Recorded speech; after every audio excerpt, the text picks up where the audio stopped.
So today, as preliminary teaching before the Kalachakra initiation, the great Kalachakra initiation, I do the introduction to Buddhism.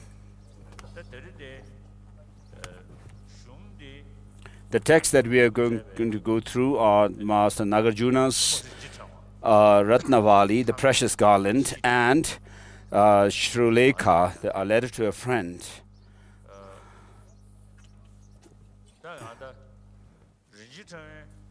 So with regard to the Ratnavali, the Precious Garland, it's commentarial transmission. I received it from Segun Senchab Rinpoche, from whom I received actually the explanatory transmission of all the 6 treatises of logic by Master Nagarjuna. And then the other, the Mulda Madhyamaka Karika, I received the transmission from Kunalama Tenzin Gyalsen, and also this the letter to a friend. I received this transmission from Kunalama Tenzin Gyalsen himself. And so I have received the transmission of both these texts that I'm going to teach. So whenever we do a Dharma discourse like this, in the beginning we say the prayer of which is a praise to the Buddha, which is common to both Pali and Sanskrit traditions. And the prayer goes, to the teachers, the fourth destroyer, thus go in fully and perfect and enlightened, awakened to Buddha, endowed with knowledge and good conduct, go into bliss, knower of the world, helmsman of ordinary beings, beings to be tamed, supreme one, teacher of all gods and men, Buddha, fourth destroyer, glorious, victorious one, Shakyamuni Churu, I pay homage, make offerings, and go for refuge. So this prayer is said 3 times. We are going through the second recitation of the same prayer. To the teacher, Arahat, Tathagat, Samyak Sambuddha, endowed with knowledge and good conduct, gone to bliss, knower of the world, helmsman of ordinary beings to be tamed, supreme one, teacher of all gods and men, Buddha, Arhat, glorious, victorious one, Shakyamuni, to you I pay homage, make offerings and go for refuge. Shaya Tobala Chata Lo Chudo Gyalsu Chi. Please tune your radio into 89 for English. When you, chief of the bipeds, were born, you took 7 steps on this great earth and said, I am supreme in this world. To you who were wise at the time, I pay homage. Completely pure body, supreme fine form, ocean of wisdom, like a golden mountain, fame that blazes in the 3 worlds, supreme protector, to you I pay homage. Endowed with the supreme marks, a face like a stainless moon, a color like gold, to you I pay homage. The 3 worlds are not like you, who is free from dust. Matchless one, endowed with knowledge, to you I pay homage. Protector, endowed with great compassion, omniscient teacher, filled of ocean-like merits and good qualities, to the thus gone I pay homage. Through purity, free from attachment, through virtue, releases from the evil gone realms, unique, supreme, ultimate meaning, to the Dharma that brings peace I pay homage. From freedom, teaching the path, well abiding in the pure trainings, holy fields, endowed with good qualities. To the Sangha also I pay homage. Do not commit any unvirtuous actions, accumulate a wealth of virtue, subdue your mind thoroughly. This is the teaching of the Buddha. Like a star, a mirage, a lamp, illusion, drops of dew, bubbles, dreams, lightning, and clouds. See all conditioned phenomena as such. Due to this merit, having attained this state of all knowing, and thereby subduing the enemy of faults, may I liberate migrators from the ocean of existence, stirred by the waves of aging, sickness, and death.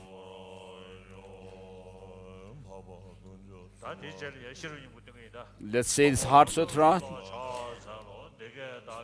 Arya Bhagavati Prajnaparamita Hridaya Sudram. I pay homage to the 3 exalted jewels, thus have I heard at one time. The Blessed One was dwelling in the Vulture's Peak at Rajagriha together with the great assembly of monks and great assembly of bodhisattvas. At that time, the Blessed One was absorbed in the concentration that examines all phenomena, called profound illumination. Also at that time, the exalted one, powerful Avalokiteshvara, the Bodhisattva of Mahasattva, was contemplating the meaning of the profound perfection of wisdom, and so that those 5 aggregates also are empty of inherent existence.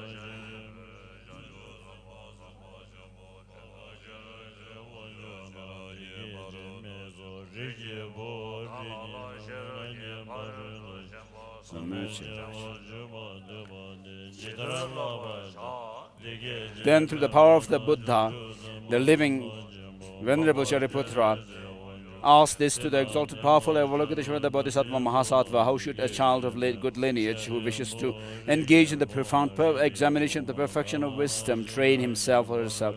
Thus he spoke, and the exalted, powerful Avalokiteshvara, the Bodhisattva Mahasattva, replied to the Venerable Shariputra, any son of the lineage or daughter of the lineage who wishes to engage in the profound analysis of the perfection of wisdom should look correctly like this. Look correctly at those 5 aggregates as also empty of inherent nature. Form is empty, and emptiness is form. Emptiness is not other than form. Form is also not other than emptiness. In the same way, feelings, discrimination, compositional factors, consciousness are empty. Shariputra, in that way, all phenomena are empty, without characteristic, unborn, unceasing, not stained, not separated, and from stains, and not decreasing, not filled, not fulfilled. Therefore, Shariputra, in emptiness there is no form, no feeling, no discrimination, no composition, no factor, no consciousness, no eye, no ear, no nose, no tongue, no body, no mind, no form, no sound, no smell, no taste, no object of touch, no phenomena. There is no I element up to, and no mental element, as well as no mental consciousness element. There is no ignorance, no cessation of ignorance up to, no cessation of old age and death. Similarly, there is no suffering, no cause, no origin, no cessation, no path, no wisdom, no attainment, no non-attainment. Therefore, Shariputra, because bodhisattvas have no attainments, they rely on and abide in the perfection of wisdom, and since their minds have no obscuration, they have no fear. Having well transcended all wrong views, they reach the sorrowless state. All the Buddhas, abiding in the 3 times by relying on the perfection of wisdom, have fully actualized the highest, perfect, complete, enlightened state. Therefore, the mantra of the perfection of wisdom, the great knowledge, the mantra of great knowledge, the unsurpassable mantra, the mantra equal to the unequaled, the mantra thoroughly pacifying all suffering, because it is not deceptive, it is known as the truth. Mantra of the perfection of wisdom is broken. Shariputra, in that way, a Bodhisattva Mahasattva should practice a profound perfection of wisdom. Then the conqueror gone beyond arose from that concentration and praised the exalted, powerful Avalokiteshvara, the Bodhisattva Mahasattva. Well done, well done, son of the lineage. It is like that. It is son of good lineage. It is exactly like that. Thus, the profound perfection of wisdom should be practiced just as you have explained, and all those thus gone have the will or rejoice when the conqueror gone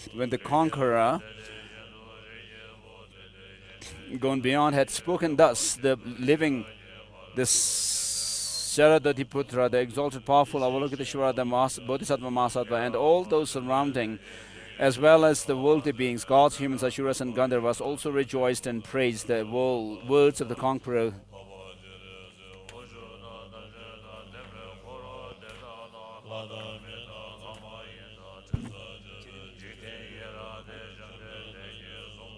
Hagi.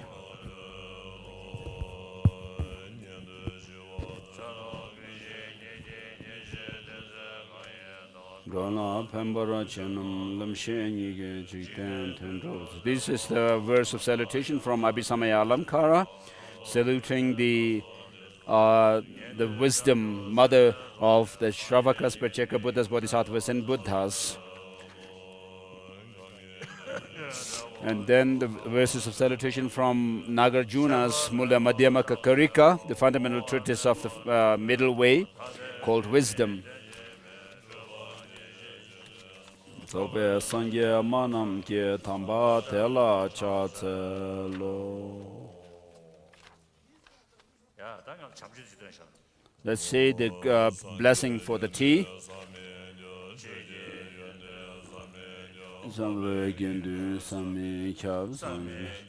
The qualities of Buddha is inconceivable, the qualities of Dharma is conceivable, the Sangha is conceivable, and making offering to these three inconceivable ones, we have inconceivable merit. And I offer this tea to you, the three inconceivable.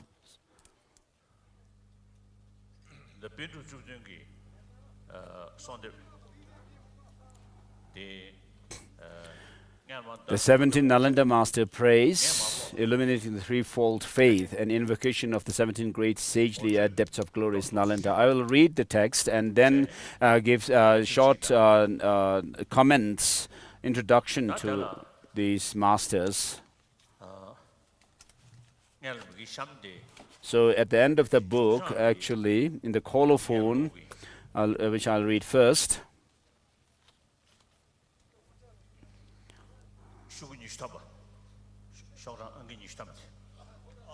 it's on page 20. If you have the book, the blue book in Tibetan, which has the prayers and the Kalachakra succession Guru Yoga.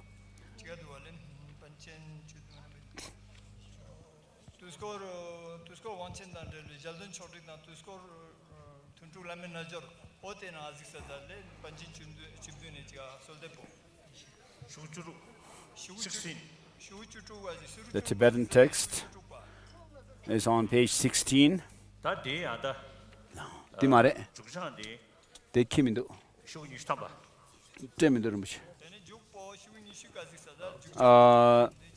So the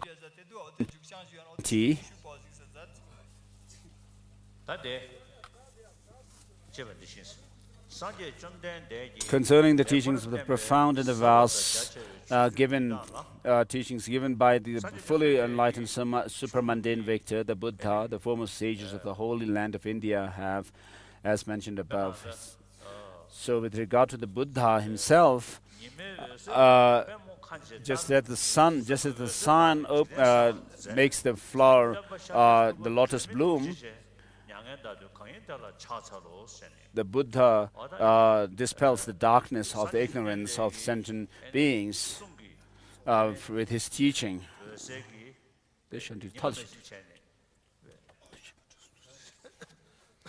And so the sun of the Buddha's teaching opens the intelligence or the wisdom of the disciples.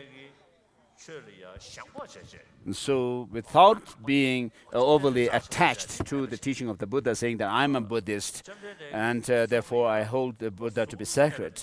But what you need is an unbiased, skeptical mind and do analysis of the teaching of the Buddha. And the Buddha himself has said so. He said, "O monks and scholars, just as the gold is tested by rubbing, cutting, and burning, likewise you should examine my teaching and then accept it, not because you have devotion to me." And so the Buddha doesn't say that we should actually keep faith in him and accept whatever he has taught. And so what he has said is that the teaching that he has given must be analyzed through the four different principles or reasonings: the natural, the functionality, principle of functionality or functions, and ultimately by using the argumentation, the reasoning, using the arguments, and also using the principle of relation. And so one must use arguments, logic, to check the teaching of the Buddha. For example, the Master Nagarjuna and his disciples themselves have actually, when they examine the teaching of the Buddha himself, they have said that such and such teachings cannot be taken literally because they go against reason. Because the reason undermines those teachings if you take them literally, and therefore they have said that these such and such teachings cannot be taken as literal, but these are interpretable teachings. Whereas certain other teachings, they have said, however much you examine the teaching through logic and reasoning, you gain more and more certainty about them, And when you actually apply those teachings within yourself, you can actually make transformation within yourself. And therefore, first by reasoning and examining the teaching, and then experimenting the teaching, which gives when through these means when you gain certainty, then if you take such teachings as definitive, then you can actually do so. You can take these literally. So amongst all the different teachers of the world that have come in the world, who have been really helpful, beneficial to millions and millions of beings in the past, and in the present also, they are doing so, and in the future they will do so. Who will do so? All these religious traditions must be respected.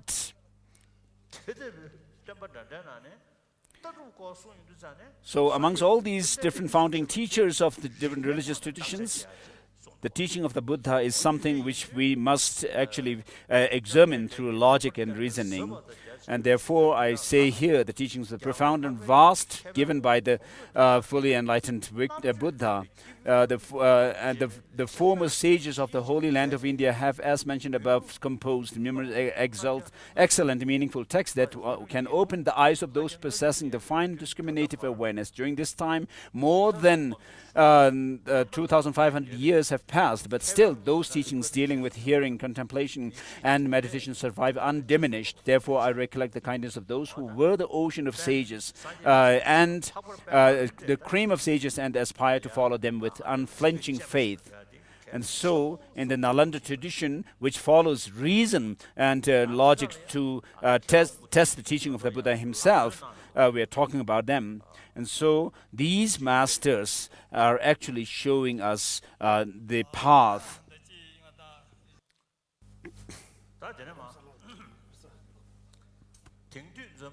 And then, at the present time, or today, when the ordinary world, in the ordinary world there is great advancement in the fields of science and technology, but we are also distracted by the hustle and bustle of our busy lives. It is extremely important that those of us who follow the Buddha should have faith based on knowledge of his teaching. So today, in the world there is great advancement in science and technology, and also doing scientific investigation through tools and instruments is greatly advanced, and then people are able to come to conclusions about different things.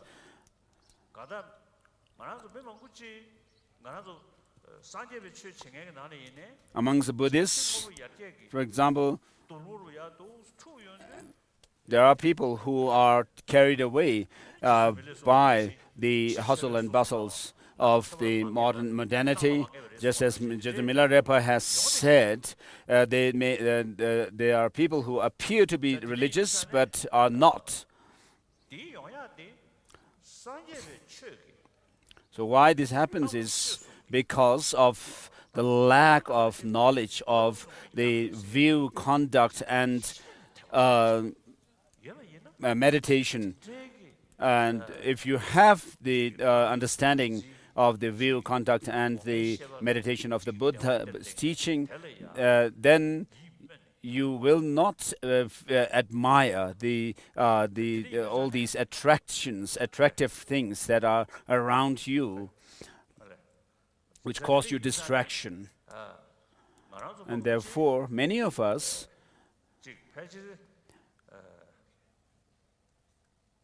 mostly from the one corner of our mind, we admire the material progress and admire them.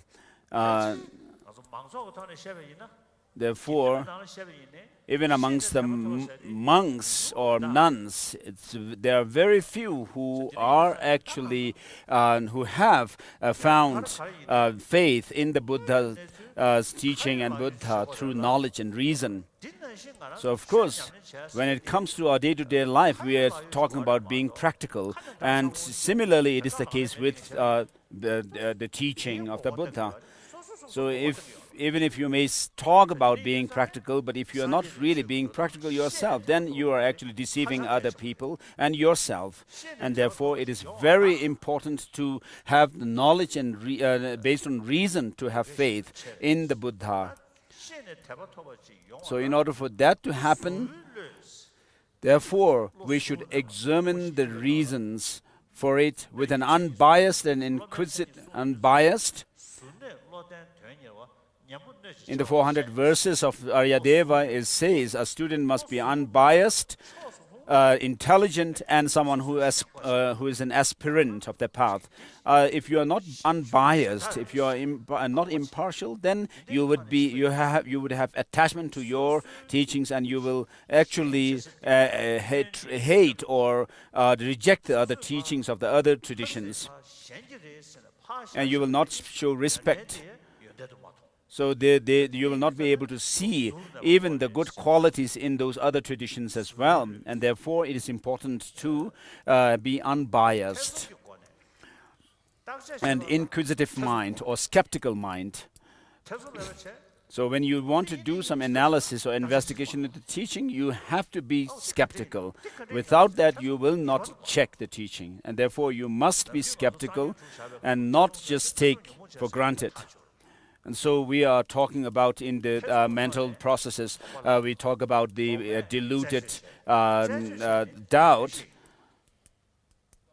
But that kind of doubt that is taught in the mental factors is diluted. But here, the skeptical mind is not that kind of mind.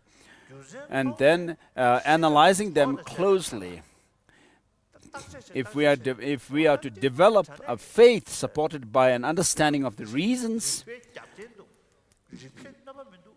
so when you see that certain teachings are without any contradiction, with reason, that they can stand up to the test of reason, then you will be able to see that the unique teaching of the Buddha.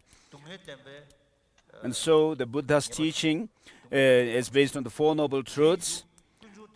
The Buddha taught the Four Noble Truths, and so you see the noble truth of suffering, and its cause is the origin of suffering, which is the fundamental, the ignorance, and which sees things what is opposite of the reality, and therefore this ignorance, which can be overcome by seeing the factors which can actually counter it, like the selflessness, understanding of selflessness. So when you see the possibility of the ignorance the possibility that ignorance can be overcome and eliminated from your mind, and that also that you can actually develop it within yourself, then you will be able to see the quality of the teaching, the Dharma itself, which is the path to, which comprise the path to liberation, the three trainings. So the main one is the wisdom, training of wisdom, and which is supported by the training of concentration, and which is also in turn founded on the morality. And these excellent texts concerning the profound and vast teachings by such renowned masters among the 6 ornaments and 2 supremes, as Buddha Palita and Aryadeva, Arya Vimuktisena are indispensable. With this in mind, I have had a new Thanga composed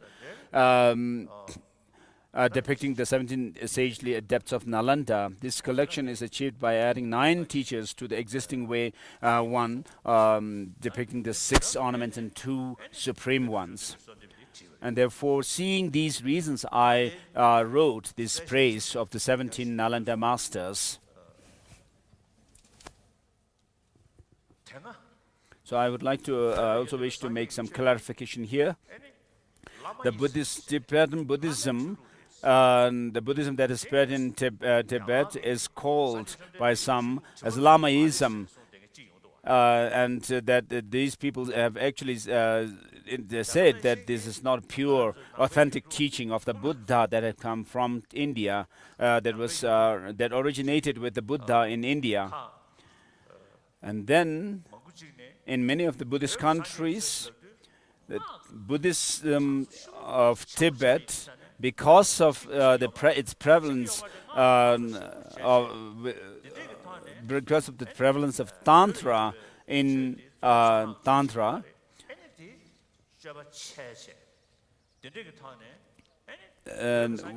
where people have actually misused the teaching and misbehaved accordingly. And therefore, these people from the other Buddhist countries have said that Tibetan Buddhism is not true Buddhism. In one of the World Parliament of Religions convened in Melbourne, perhaps, I was there at this conference. There were two Burmese monks, very good monks, and they wanted to see me. And so when I saw them, they told me that we have a big difference. Although we are, of course, in general, we are the same follower of the same teacher. And so I immediately got the impression that they were thinking that we, the Tibetans, do not have the Vinaya practice, the monastic discipline, but only they were thinking of the tantric practice. So I said, our practice is founded on the Vinaya practice. We are following the Mula Sarvastivada tradition, I told them, which was established in Tibet by Chandarakshita, the Upadhyaya of the monastic ordination in Tibet. And this particular tradition of Vinaya came down from Buddha to the Rahul, the son of the Buddha, and then it came down to Nagarjuna, and then Master Chandarakshita also followed the same lineage, and so he established it in Tibet. And so we are following this Mula Sarvastivada tradition of Vinaya. And then in the 11th century, George Dipankara Shrijana, George Adisha, came to Tibet, and he was following the Mahasangika tradition of Vinaya. And there were some Tibetans who requested him to give the ordination. And Adisha told them that the Mahasangika Vinaya lineage is more lenient compared to the Mula Sarvastivada tradition. And so when Adisha came to Tibet, the Mula Sarvastivada lineage was already established in Tibet, and therefore Adisha said he will not spread his lineage of Mahasangika Vinaya lineage. And therefore, the Pratimoksha that we follow is in Sanskrit. For the Pratimoksha of the Mula Sarvastivada tradition that we follow was in Sanskrit.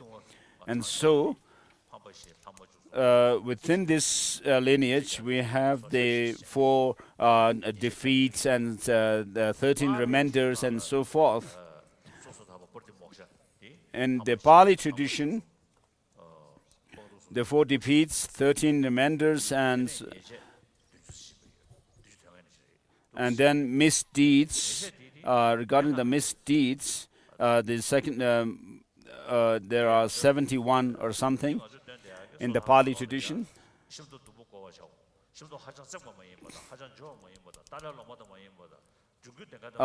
which refer to, in the Mula Sarvastivada tradition, the way the monks should wear their lower robe, shamtap. There are 7 different features mentioned, whereas in the Pali tradition, it just says the lower garment, the skirt should be worn properly. There's only one precept mentioned, so it's not major difference. And so I actually related these to the 2 Burmese monks, and telling them that we have these practice of the Vinaya, and they were quite taken aback and asked me, "Oh, do you also have such practice?" And so they already had this impression that Tibetan Buddhists do not have this kind of practice of Vinaya, the monastic celibacy practice. And so that the Buddhism in Tibet is not an authentic Buddhism. They have such an impression.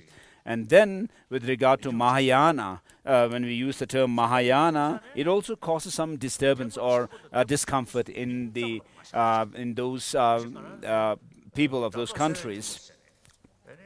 So we should not leave these just in name, Mahayana or whatever term we use.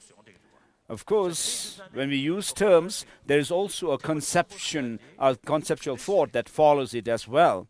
And so what is actually a Buddhist, Mahayana Buddhism? So masters like Nagarjuna and his disciples were the main upholders of the Mahayana tradition, of the Nalanda tradition. If you read these texts written by these masters, you will know what Mahayana Buddhism that spread in Nalanda was like. So it is a teaching where there is a practice, external practice of the Vinaya, and then internally there is the Mahayana Bodhisattva practice, and then secretly there is the Tantric practice.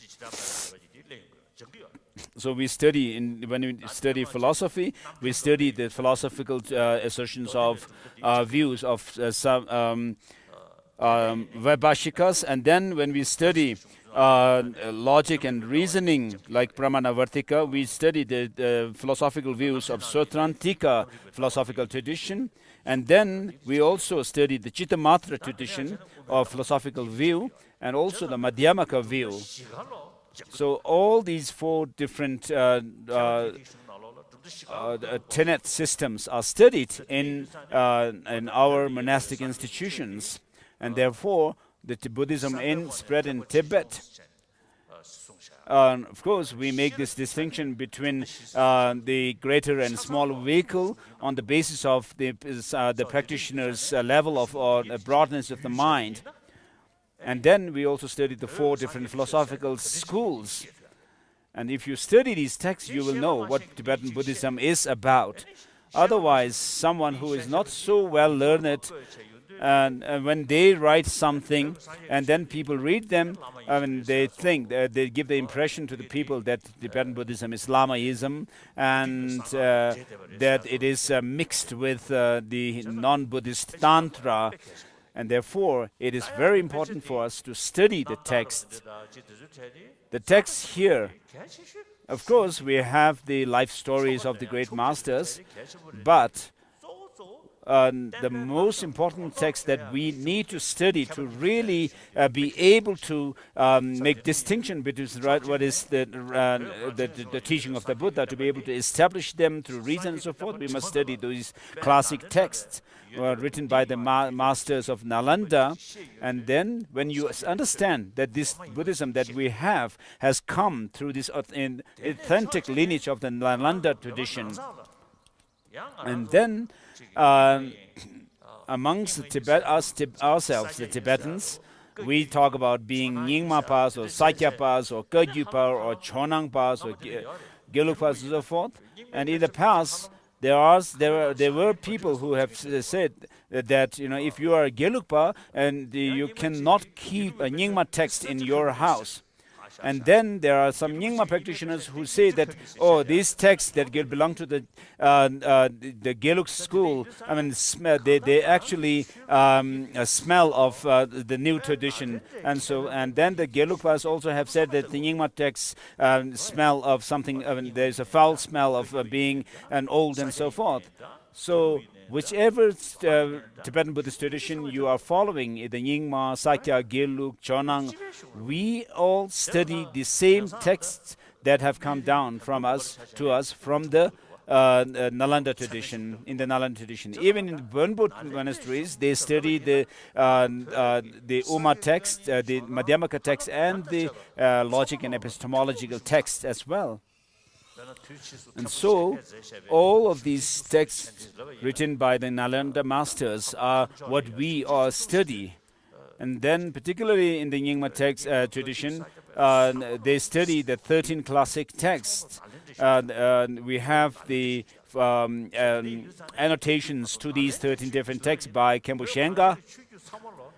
So when we say that we are not following the authentic Nalanda tradition, then all the Tibetan Buddhist traditions are become one.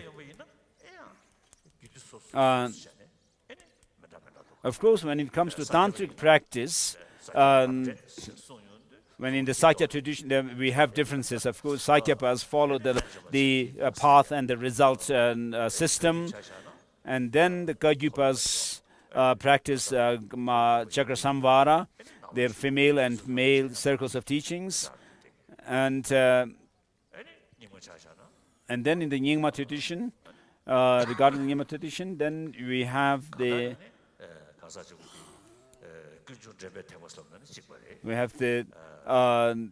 what is known as the Kunjung Dembe Thekpa, these different vehicles that the 9 vehicles that they talk about. Of course, they are the teachings on the 4 noble truths, and then the Bodhisattva teachings and so forth are same.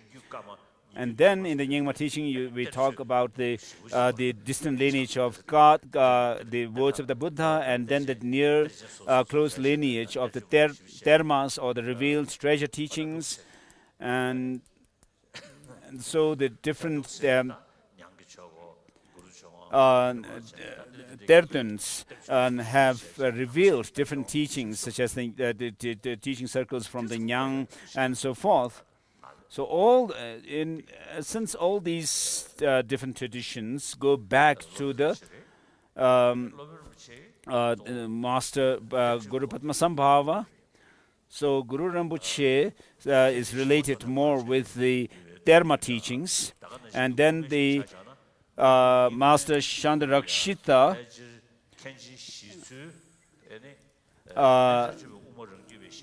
is more related with the Sutra teachings, and particularly within the Madhyamaka tradition, he followed the Yogacara Madhyamaka tradition. And then later, masters like Kungen Longchen Rabjampa, who was one of the 3 emanations of Manjushri himself. And then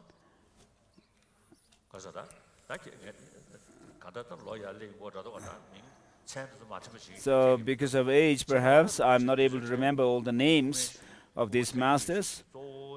And so these masters explained the Madhyamaka tradition from the point of view of Prasangika Madhyamaka school. So if you go back to the root of all these traditions, we can see the difference between the Sakya, Kagyu, Nyingma, and Geluk and so forth are on the basis of, from the point of view of Tantra. But when it comes to the Sutra tradition, we see that all these traditions follow the same Nalanda tradition. So we all follow the same Nalanda tradition.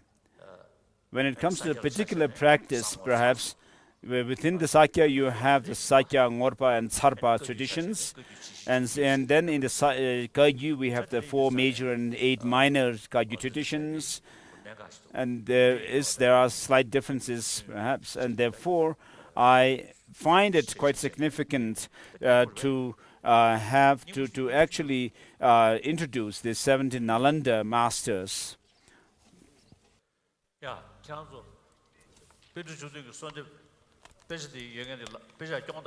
So if you have this book in Tibetan, please raise your hands. If you have the praise of the 17 Nalanda masters, please raise your hands. So please read through.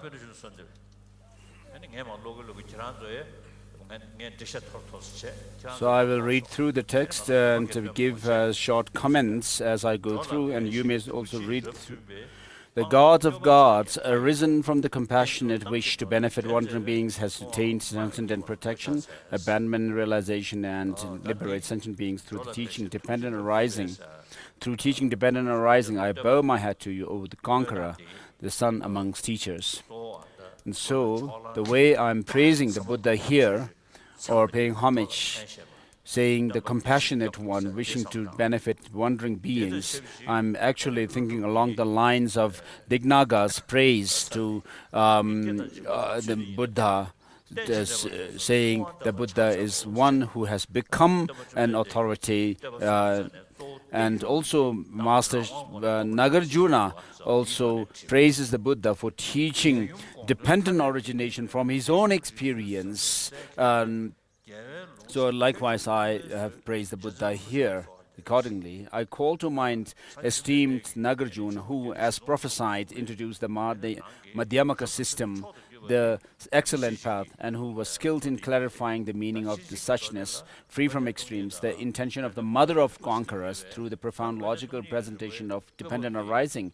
And so, Master Nagarjuna was the one who actually was the master who commented on the explicit content of the teaching of the Prajnaparamita, the perfect wisdom teachings, which is emptiness. And so, of course, all the masters or the followers of Madhyamaka and Chittamatra traditions followed these perfection of wisdom teachings. But with regards to using the reasoning of dependent origination to prove that things are absent of any inherent existence, is the tradition of Madhyamaka, the Nagarjuna tradition. As I have already told you the other day, if you recite and think along these lines, which say from Nagarjuna's text, which say whatever occurs through dependence is said to be empty, and so forth. These two verses, you'll see that the reasoning of dependent origination is the main reasoning to prove that things are empty. And then the third verse is the homage to Arya Deva, who was the chief disciple of Master Nagarjuna, and according to with regard to his writings, we have the 400 verses, and it is one of the three texts which we refer to as Tsa Njuk Shisum, and the fundamental treatise of the middle way, the Madhyamaka Avatara, and the 400 verses. And then next is Buddha Palita, who wrote a commentary on Mula Madhyamaka Karika, wrote this commentary which is named after himself, Buddha Palita commentary. So it's not, although it's not very extensive commentary, it's very profound one. And then next is Master Bhava Viveka.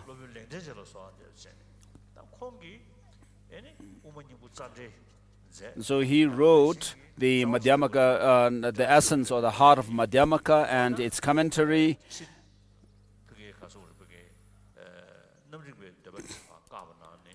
So in his commentaries, he actually rejected the Yogacara view, philosophical view, saying that there's no external things. And then, so he refuted the extremes as truly existent and accepted the shared perception of valid cognizers and external objects. And so the Savatantrika Madhyamaka tradition founded by Acharya Bhava Viveka is called, in the Sakya tradition, it's called the lower Savatantrika Madhyamaka tradition.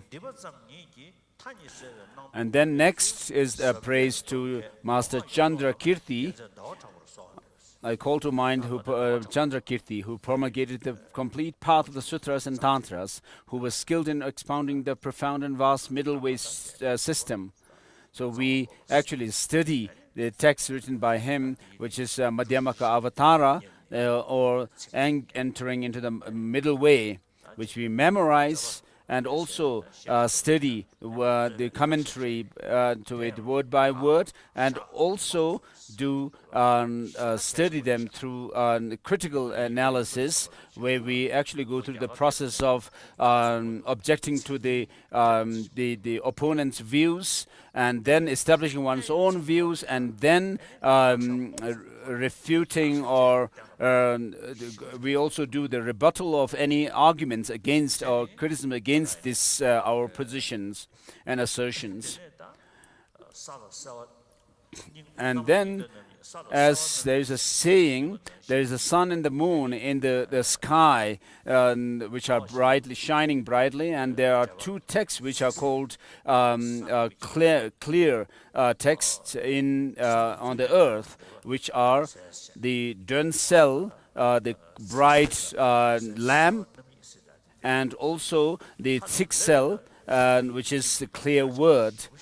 And so these two texts were written by Master Chandrakirti, very profound and marvelous teachings, commentaries. And then next is, I call to mind Bodhisattva Chandarakshita, who was skilled in teaching the host of fortunate disciples the truly marvelous path of great compassion with the versatile means and reasons of the profound and the vast. So he wrote the Shiksha Samuchaya, the compendium of practices, and also Bodhisattva Charya Avatara, Guide to the Bodhisattva Way of Life. These two texts complement each other. What is not found extensively, covered extensively in one text, is covered extensively in the other. And so these two texts we study. So these are very important texts. I call to mind the great Abbot Chandarakshita, who introduced the middle way to suit the disciples' mental disposition, was well versed in expounding the rationale of the middle way and the valid cognition, and disseminated the teaching of the conqueror in the land of snows. So for those who might be at risk of falling into some wrong views about the teaching of the Buddha, where he taught what he taught in the Prajnaparamita teachings, if they take it explicitly, that explicit content. And so Chandarakshita rejected that the mind or consciousness is devoid of any true existence, and while he also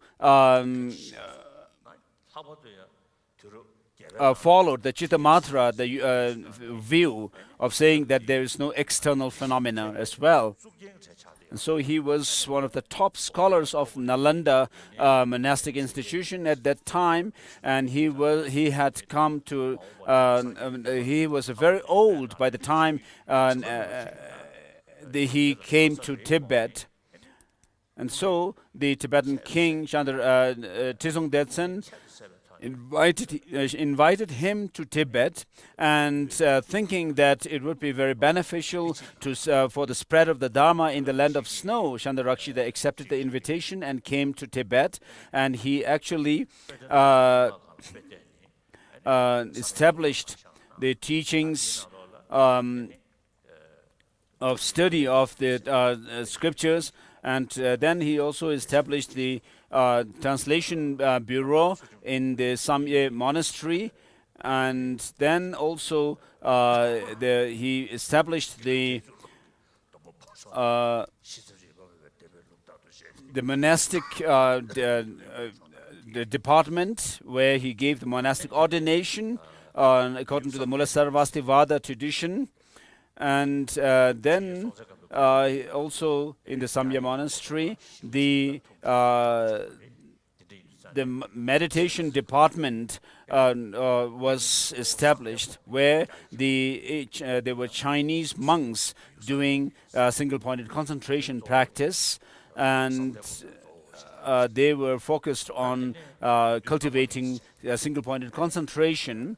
And then the fourth department of the tantric practitioners was also established, which could not have been done without the help of Guru Padma Sambhava.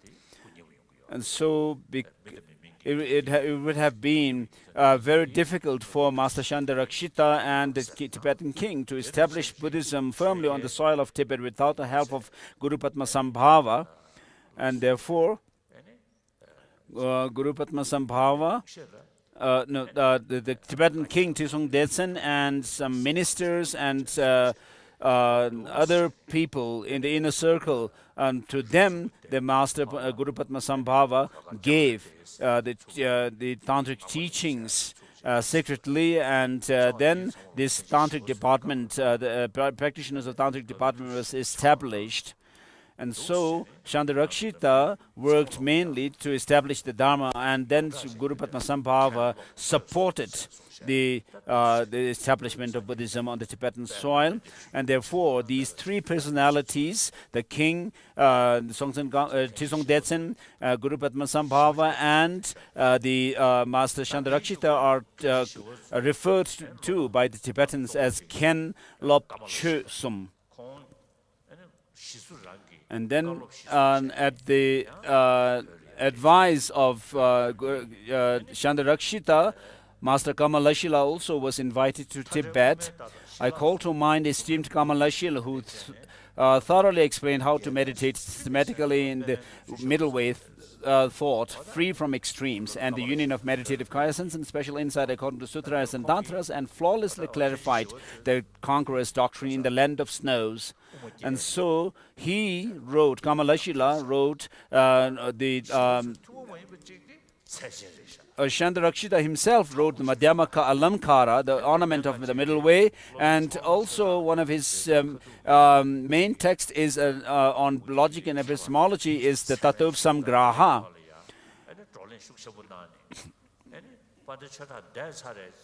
So it deals with the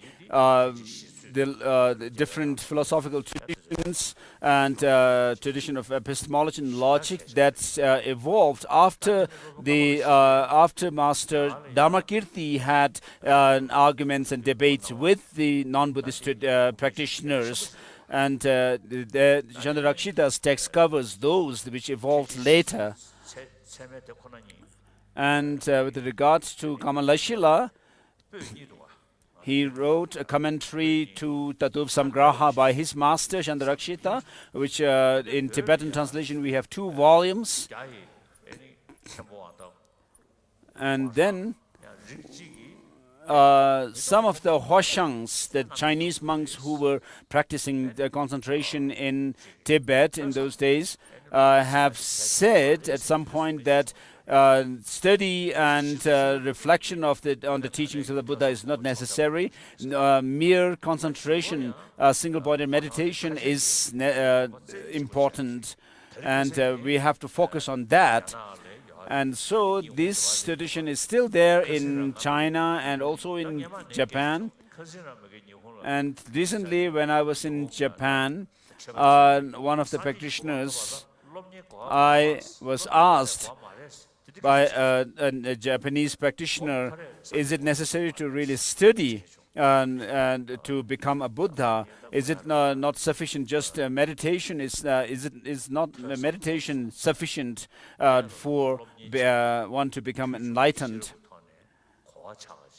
So in order to reach the goal, of course, we need to understand the teaching by studying them, first by hearing the teaching, and that is just superficial understanding, and then on whatever we have listened and heard or studied, what we should do is we should reflect on those teachings and do critical analysis through reason and logic, just as the scientists do to experiment and to research on certain thing.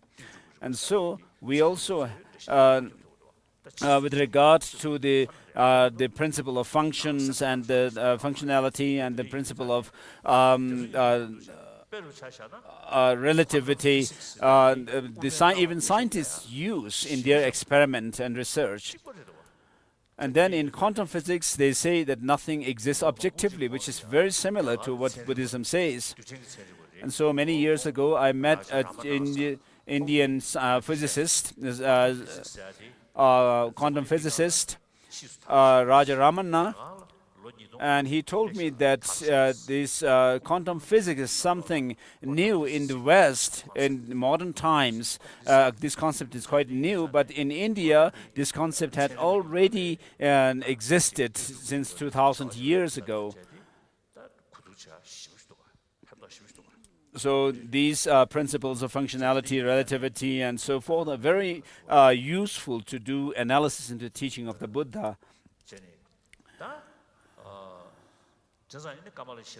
And so Kamalashila, after being invited to Tibet, one of his main tasks was to actually debate with those Chinese practitioners in the Samye monastery who say that meditation alone is sufficient for enlightenment. And therefore, he wrote, at the request of the Tibetan king, the Stages of Meditation, book 1, 2, and 3. So I received this transmission of this text from the Indian, from the Sakya abbot, Sangye Tenzin. He received this teaching in Samye monastery from Kham, Dzogchen master from the Kham, who was giving teaching in Samye, sitting on a throne which was said to be the throne from where Chandarakshita actually gave teachings. And so he didn't know the name of that Khampa Lama, but he received this transmission, and since he had received this transmission, I thought that it is indispensable for me to receive this transmission of the stages of meditation from him. So I received it. And therefore, I call to mind the esteemed Kamalashila. So up to this, we have covered the profound view lineage of the masters. And then next starts next is Asanga. I call to mind esteemed Asanga, who Maitreya inspired and looked after, who was adept in disseminating all the Mahayana sets of discourses, who revealed the vast path and, as prophesied, blazed the trail of the mind-only system. So he was actually prophesied by the Buddha himself. So his own philosophical view is in Madhyamaka Prasangika view, but he was responsible. He had the task, the noble task of establishing the mind-only school. So we study the text written by him on the mind-only school. Then I call to mind esteemed Acharya Vasubandhu, who by maintaining the doubly empty system of the 7 treatises of Abhidharma,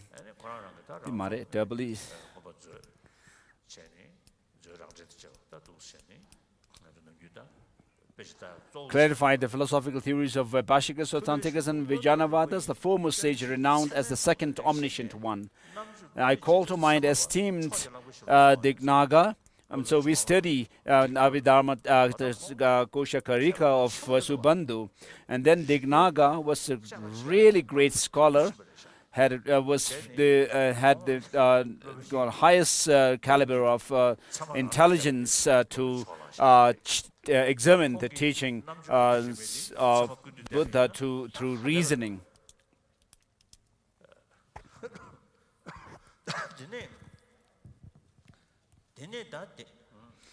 So he wrote the Brahmana Samuchaya, the compendium of valid cognition or knowledge.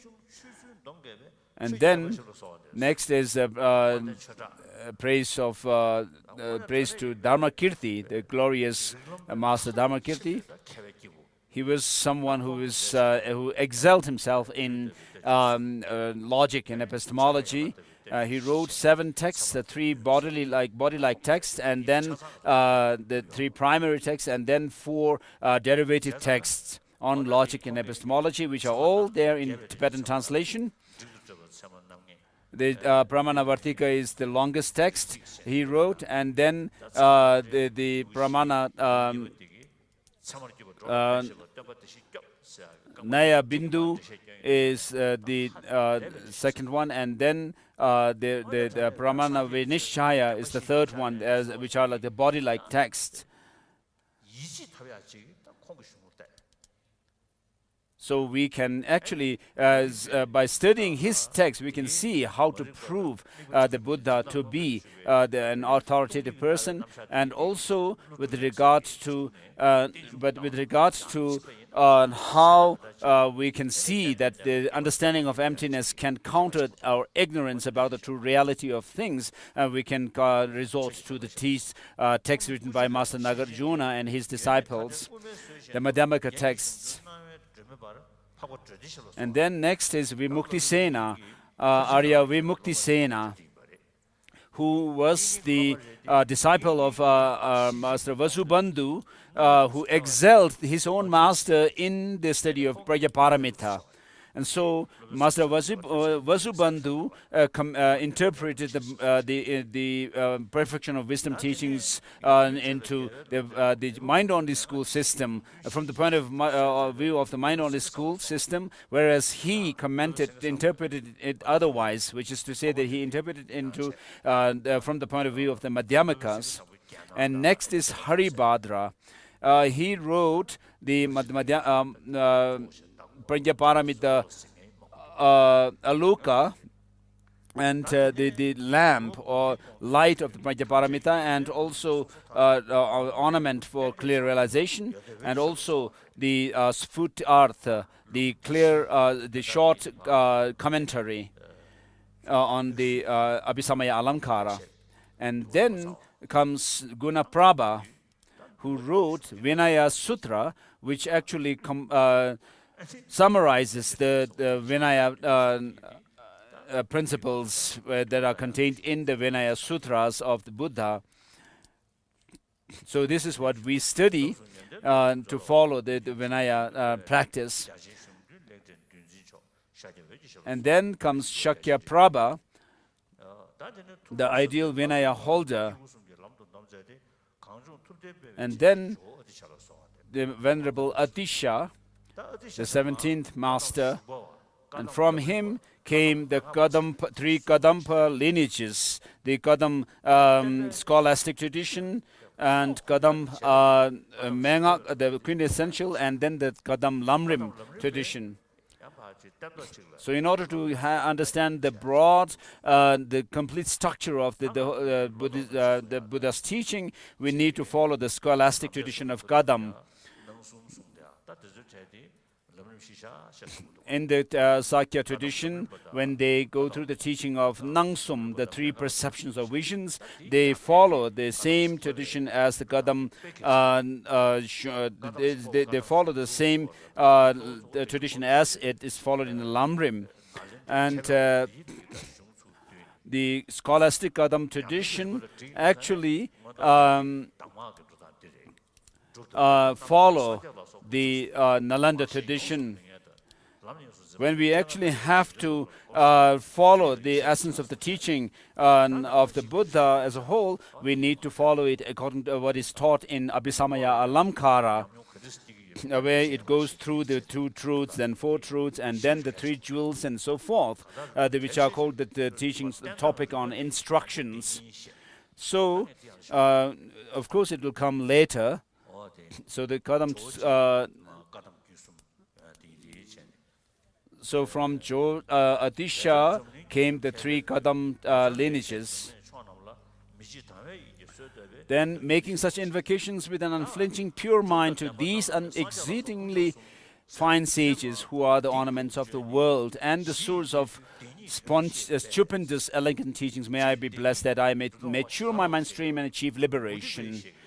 And then, according to what is taught in the Abhisamaya Alamkara, in the topic on instructions, following which I say here, I write here, may I be blessed to by understanding the meaning of the two truths, the way things exist, we ascertain through the four truths, how we arrive, how we enter and exit the cyclic existence engendered by the valid cognition of faith in the three refuges will be firm. And so, with regard to the two truths, when we think about the dependent origination, of course, we think about how things are relative. So we can understand, with regards to the two truths, we can understand that the dependence in terms of how things are dependent originated in terms of causality, and on the basis of which we can understand how things are dependent in terms of how they are designated. And when you understand that, then you will be able to gain understanding into the true Dharma, which comprise the true path and true cessation. And when we understand this, by understanding the nature of the teaching, we find faith in the Buddha, the teacher. And so we find understanding of the four truths. And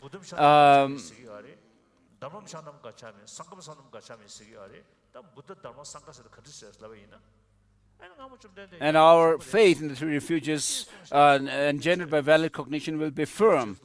And so, of course, when we say Buddham Sharanam Gacchami, I take refuge in the Buddha, Dhamma, and Sangha, of course we can say the Buddha came in the past and he gave teachings, and then following which there are the Sangha, the members who are following it. I mean, that doesn't have much weight. So in order to understand what Buddhahood means, we have to understand what are those negative factors that are eliminated to overcome, and what are the realizations the Buddha attains. And so we also need to understand the Buddha became an enlightened one by overcoming all these negativities, and that in turn happened because of his compassion towards sentient beings, and therefore compelled by by compassion, he became enlightened. So otherwise, we would just say, oh, the Buddha appeared in the past, and that doesn't have much weight. And so engendered by the may I be blessed to perfect an uncontrived awakening mind of bodhicitta, which is rooted in renunciation, the aspiration for liberation, and the total purification of suffering and its source, and that boundless compassion that wishes to protect wandering beings. So in any tantric practice, we come across this mantra, Svabhava mantra. These two mantras actually, Svabhava Shuddha Savadharma Svabhava Shuddhaham, and Shunyata Jnana Svabhava Shuddhaham. So without understanding emptiness, which are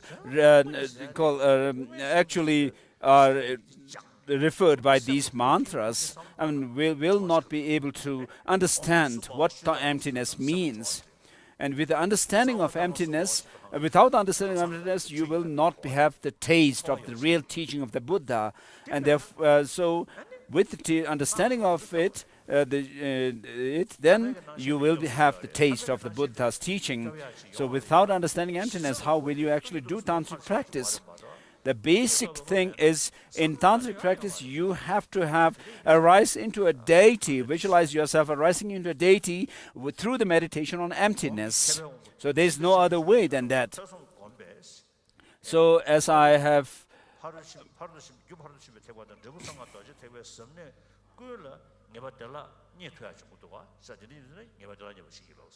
So may I be blessed to be able to develop a quick and easy conviction about the profound paths of all the paths of perfection of wisdom and Vajrayana by listening to, contemplating, and meditating on the meaning of the commentaries of the great pioneers. So, Master Vasubandhu has said that to preserve and promote the teaching, the scriptural teachings, and the realizations of the teachings, we need to engage in study and practice. These are the only means by which we can preserve the teaching of the Buddha, through study and practice. May I, in life after life, obtain the good basis of human life, possessing the three precepts, and contribute to the doctrine as the great pioneers did, with respect to upholding and propagating the words and insights of the teaching through an explanation and practice. So we have really not followed the teaching very sincerely with this kind of spirit for understanding and the study and meditation of the teaching of the Buddha.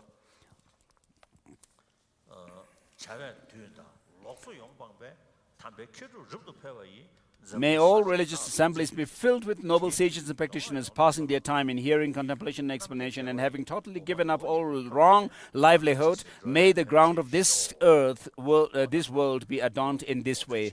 By such power, may all the grounds of paths and sutras and tantras be traversed, and by quickly achieving the state of omniscient conqueror, spontaneously fulfilling the two purposes, may I work for the sentient beings as long as space remains. Now we'll have the launching of the new publication on Buddhist science. So the texts are written by the 17 Nalanda masters can be used like a key to open the words of the Buddha. And so if you understand the Abhisamaya Alamkara in the study of his Prajaparamita, then when you read the Prajaparamita Sutras, they make sense, like the 8,000 verses of Prajaparamita Sutra, and then the 25,000 verses, and then the 100,000 verses. So Buddha's teaching deals with what is the ground reality of how things are. On the basis of that, then we can see how the principle of functionality works, and in terms of making transformation within our mind. And therefore, you can also have the principle of argumentation or evidence and logic. So there are, of course, in our Buddhist literature, we can find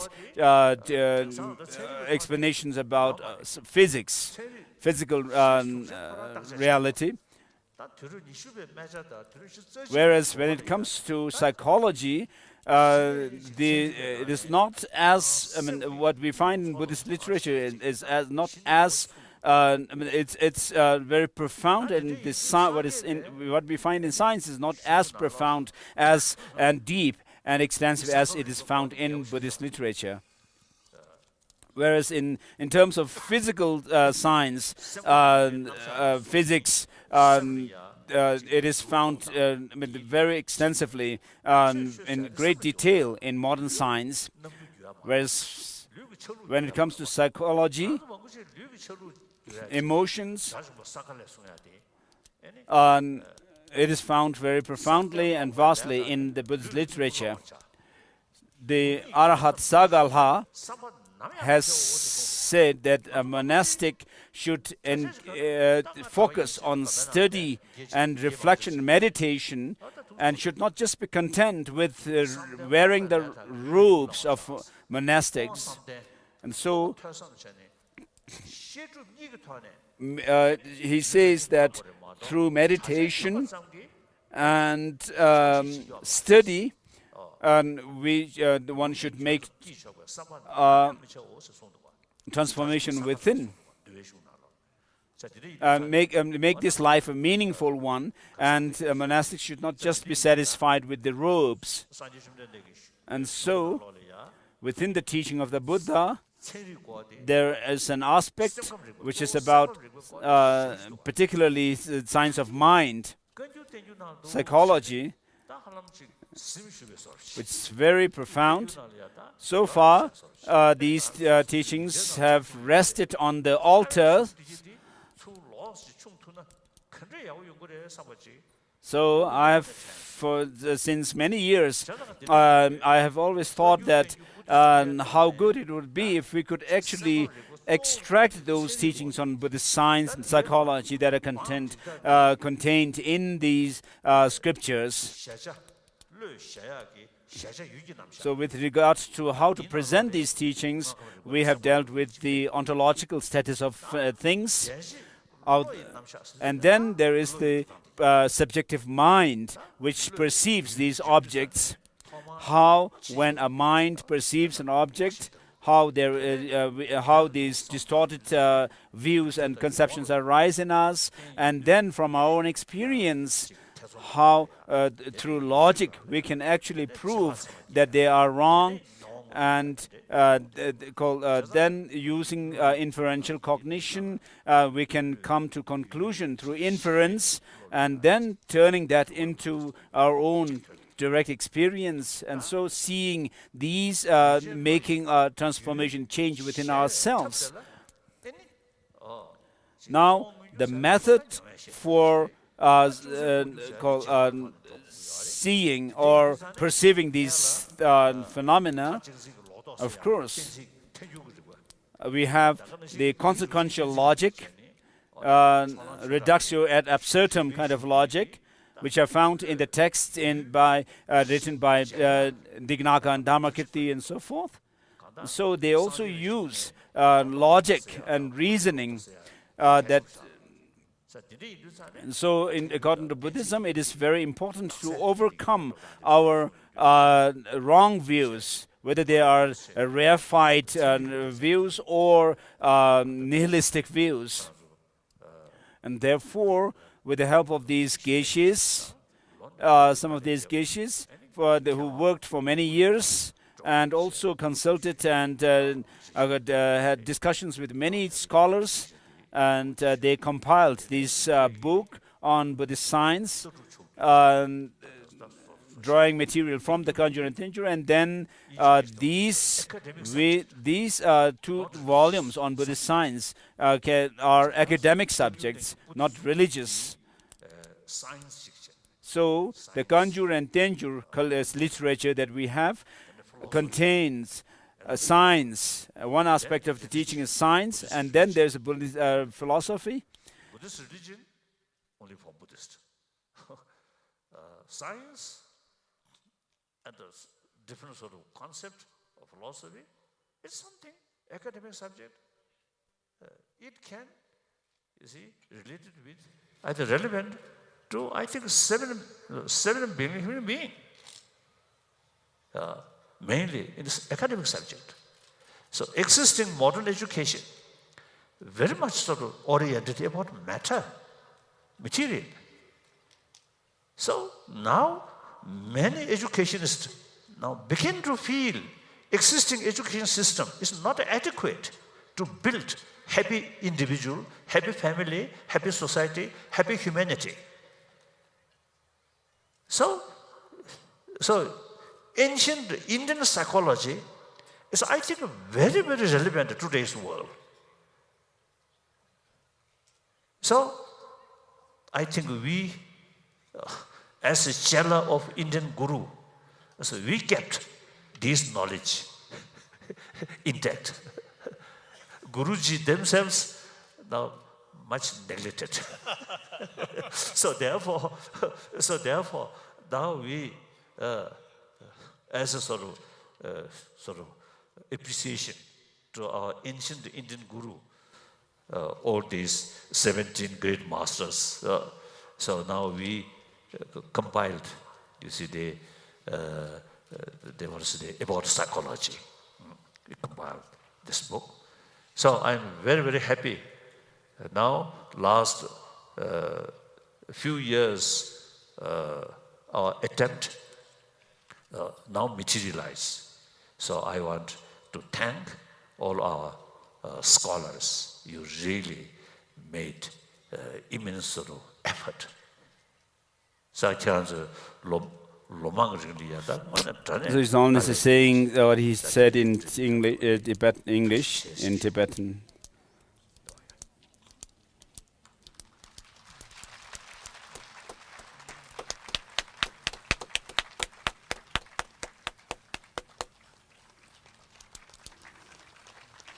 Oh yeah. So this book, right from the beginning, so our sort of motivation is This is not only for Buddhist, not only for Tibetan Buddhist. This is for humanity. So therefore, we already started English translation, Hindi translation, Chinese translation, then Korean translation, Mongolian translation, Russian translation, then Vietnamese translation or Japanese translation. Eventually, you see, some sort of group of people already sort of committed for translation, like that. So, our foreign friends eventually, of course, Spanish translation also will come. Portuguese translation, I don't know. At this moment, I didn't find, you see. And anyway, Spanish translation is quite okay. Like that. And then, of course, eventually German translation, French translation will come. Italian translation will come. So, 자자가 다 게이 샤다라 규야디디 So His Holiness is saying this, whatever he said in English, in Tibetan again. So the English and Hindi translations may be finished this year, and then the Chinese translation may come later. People speaking other languages, of course, may be able to study, but first we, whose language is Tibetan, must study these texts. Don't think that this is meant for the Westerners and foreigners and that we don't need to study. And you have to study them. The Muslims also should study these texts. You should keep your faith in Allah, single-pointed faith in Allah. You're also a human being. You also find some disturbances from our emotion. So beside sort of appeal to Allah, it is useful to know more about the whole system of emotion. That can be helpful. So, with our own knowledge, through effort, on top of that, blessing of Allah or Jesus Christ, or like that, can be helpful. Okay, so like that. So, itself should consider academic subject, not religious matter. Okay, thank you. So now finished.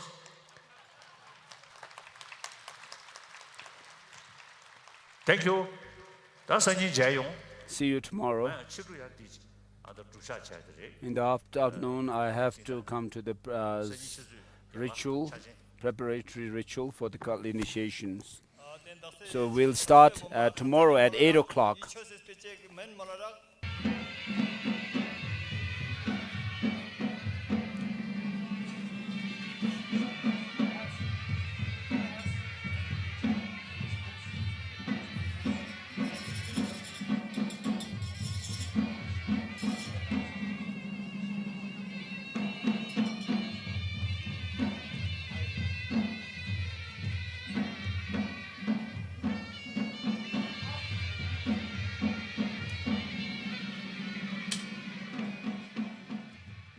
The foremost sages of the holy land of India have, as mentioned above. So with regard to the Buddha himself, just as the sun makes the flower, the lotus bloom,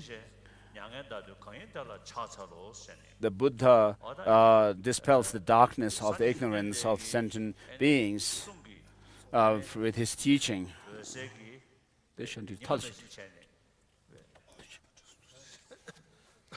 And so the sun of the Buddha's teaching opens the intelligence or the wisdom of the disciples.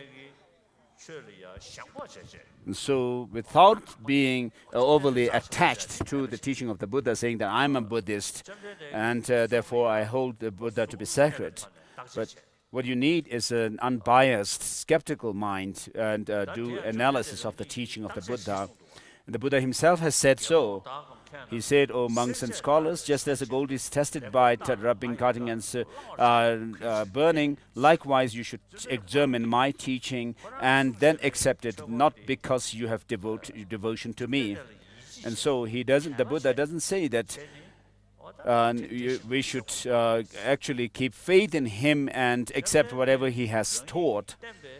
And so what he has said is that the teaching that he has given must be analyzed through the four different principles or reasonings: the natural, the functionality, principle of functionality or functions, and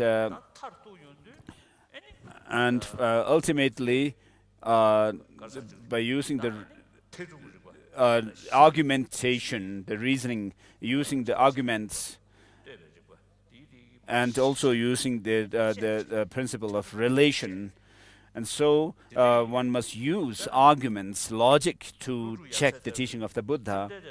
For example, the Master Nagarjuna and his disciples themselves have actually, when they examine the teaching of the Buddha himself, they have said that such and such teachings cannot be taken literally because they go against reason. Because the reason undermines those teachings if you take them literally, and therefore they have said that these such and such teachings cannot be taken as literal, but these are interpretable teachings. Whereas certain other teachings, they have said, however much you examine the teaching through logic and reasoning, you gain more and more certainty about them. And when you actually apply those teachings within yourself, you can actually make transformation.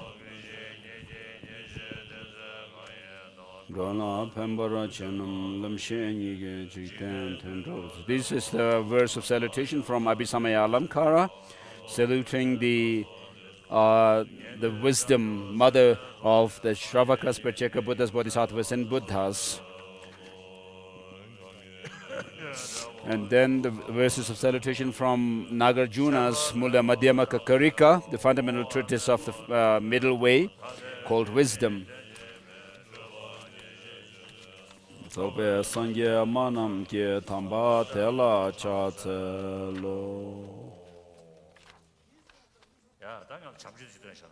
Let's say the blessing for the tea.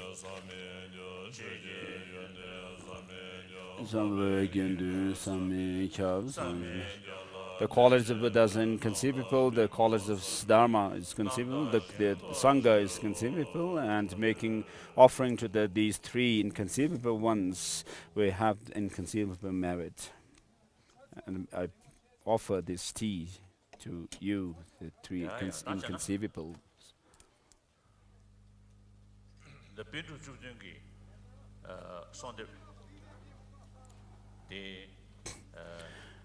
The 17th Nalanda Master prays, illuminating the threefold faith, an invocation of the 17 great sagely adepts of glorious Nalanda. I will read the text and then give short comments, introduction to these masters.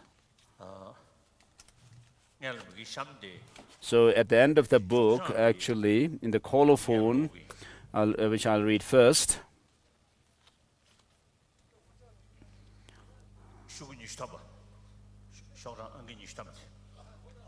it's on page 20. If you have the book, the blue book in Tibetan, which has the prayers and the Kalachakra succession Guru Yoga.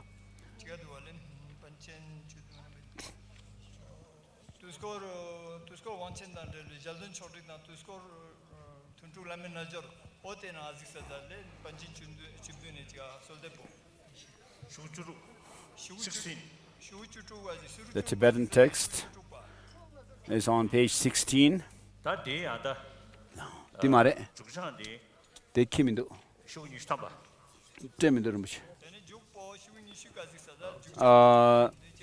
So the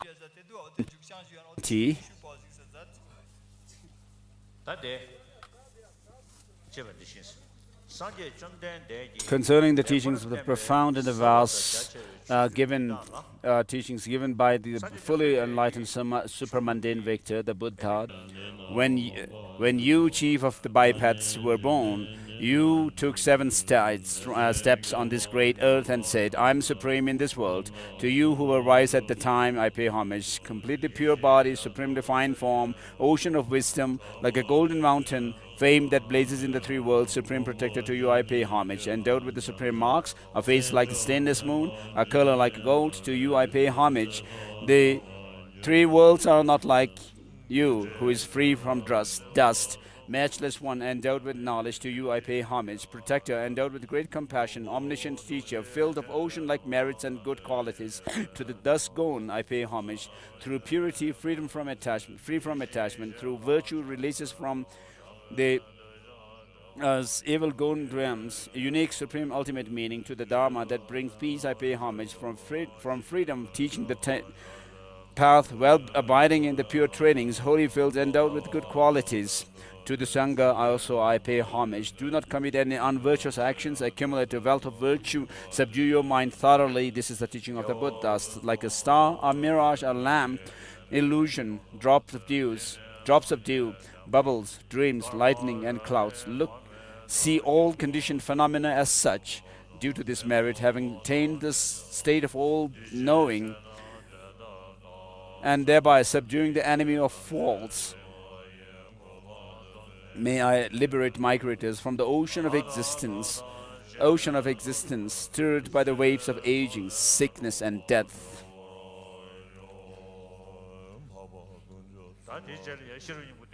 Let's say this Heart Sutra. Arya Bhagavati Prajnaparamita Hridaya Sudram. I pay homage to the 3 exalted jewels. Thus have I heard at one time the Blessed One was dwelling in the Vulture's Peak at Rajagriha together with a great assembly of monks and great assembly of bodhisattvas. At that time the Blessed One was absorbed in the concentration that examines all phenomena, called profound illumination. Also at that time the exalted one, powerful Avalokiteshvara, the Bodhisattva Mahasattva, was contemplating the meaning of the profound perfection of wisdom, and so that those 5 aggregates also are empty of inherent existence.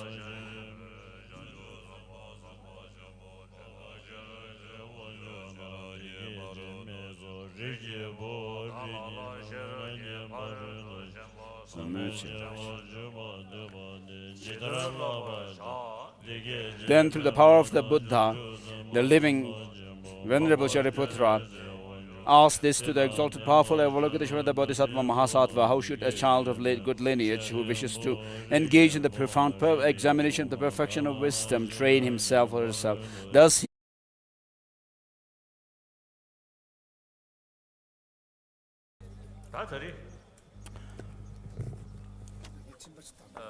so today, as preliminary teaching before the Kalachakra initiation, the great Kalachakra initiation, I do the introduction to Buddhism.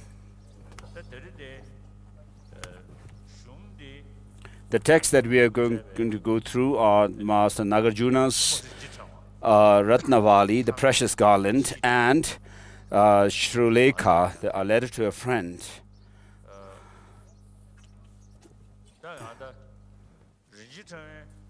So with regard to the Ratnavali, the Precious Garland, its commentarial transmission, I received it from Segun Senchab Rinpoche, from whom I received actually the explanatory transmission of all the 6 treatises of logic by Master Nagarjuna. And then the other, the Mulda Madhyamaka Karika, I received the transmission from Kunalama Tenzin Gyalsen, and also this the letter to a friend. I received this transmission from Kunalama Tenzin Gyalsen himself. And so I have received the transmission of both these texts that I'm going to teach. So whenever we do a Dharma discourse like this, in the beginning we say the prayer which is a praise to the Buddha, which is common to both Pali and Sanskrit traditions. And the prayer goes, To the teachers, the fault destroyer, thus gone fully and perfect, enlightened, awakened to Buddha, endowed with knowledge and good conduct, gone to bliss, knower of the world, helmsman of ordinary beings, beings to be tamed, supreme one, teacher of all gods and men, Buddha, foe destroyer, glorious, victorious one, Shakyamuni Turu. I pay homage, make offerings, and go for refuge. So this prayer is said 3 times. We are going through the second recitation of the same prayer. To the teacher, Arahat, Tathagat, Samyak Sambuddha, endowed with knowledge and good conduct, gone to bliss, knower of the world, helmsman of ordinary beings to be tamed, supreme one, teacher of all gods and men, Buddha, Arhat, glorious, victorious one, Shakyamuni, to you I pay homage, make offerings, and go for refuge. Shaya Toba La Chata Lo Chudo Gyabsu Chi. Please tune your radio into 89 for English. He spoke, and the exalted, powerful Avalokiteshvara, the Bodhisattva Mahasattva, replied to the Venerable Sharadoti Putra, Shariputra, any son of the lineage or daughter of the lineage who wishes to engage in the profound analysis of the perfection of wisdom should look correctly like this. Look correctly at those 5 aggregates as also empty of inherent nature.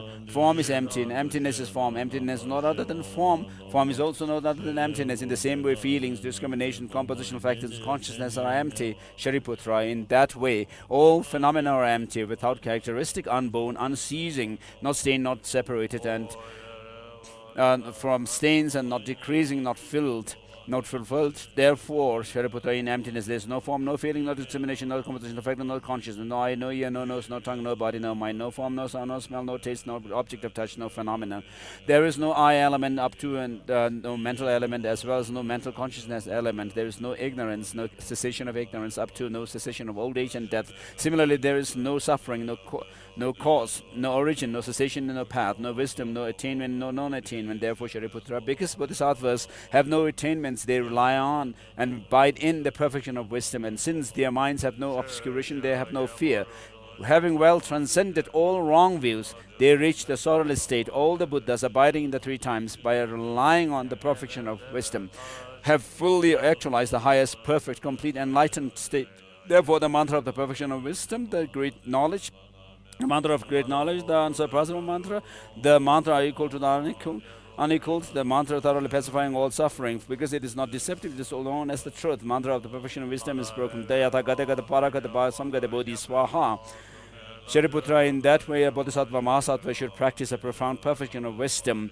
Then the conqueror gone beyond, arose from that concentration and praised the exalted, powerful Avalokiteshvara, the Bodhisattva Mahasattva. Well son, well done, son of the lineage. It is like that. It is son of good lineage. It is exactly like that. Thus, the profound perfection of wisdom should be practiced just as you have explained, and all those thus gone have the will of rejoice when the conqueror gone beyond had spoken thus. The living, the Sharadati Putra, the exalted, powerful Avalokiteshvara, the Bodhisattva Mahasattva, and all those surrounding, as well as the worldly beings, gods, humans, asuras, and Gandharvas, also rejoiced and praised the words of the conqueror.